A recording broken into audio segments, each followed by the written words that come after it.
तो आखिरकार प्रत्याशी के चयन में पैच फंसा क्यों है वो हम समझेंगे। अनुराग राजधानी भोपाल से लगातार हमारे साथ बने हुए हैं। अनुराग, जाहिर सी बात है कांग्रेस की तुलना में बीजेपी के सामने चुनौतियां ज्यादा हैं, क्योंकि अलग अलग क्षेत्रों में कद्दावर नेता हैं।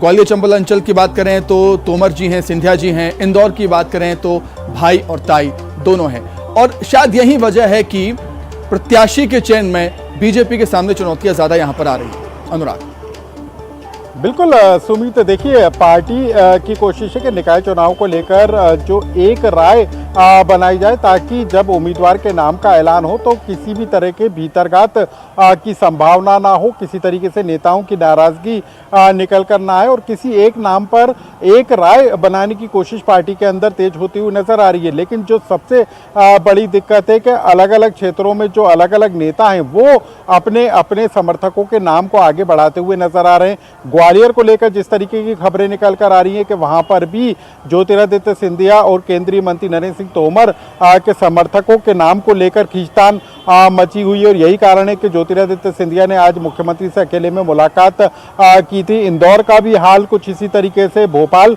की यदि हम बात करें तो यहाँ भी पार्टी किसी नए चेहरे की तलाश में नजर आ रही है। हालांकि जो बीजेपी के विधायक हैं कृष्णा गौर का भी नाम सामने आया था, लेकिन पार्टी का जो नियम है कि किसी एक व्यक्ति को एक ही पद पर रखा जाएगा, ऐसे में विधायक जो हैं चुनाव नहीं लड़ेंगे। ये एक जो क्राइटेरिया है ये पार्टी के लिए मुश्किलें खड़ी कर रहा है। तो कई तरह की दिक्कतें, कई तरह की चुनौतियां हैं और इन चुनौतियों को पार पाते हुए कैसे एक बेहतर चेहरे को जनता के सामने लाकर खड़ा किया जाए, यही चुनौती बीजेपी के सामने इस समय है। और पार्टी के तमाम नेता इस चुनौती को दूर करने की कोशिश में लगे हैं और यही कारण है कि लगातार एक के बाद एक बैठकों का दौर बीजेपी के अंदर जारी है। तो अब आने वाले कुछ घंटे बीजेपी के लिए महत्वपूर्ण होंगे और अब ये देखना होगा कि पहली सूची बीजेपी की कब तक आती है, क्योंकि ये माना जा रहा है कि जिन आधा दर्जन सीटों पर किसी भी तरह का विवाद नहीं है, उन जो गैर विवादित वाली सीटें हैं वहां पर पार्टी अपनी पहली सूची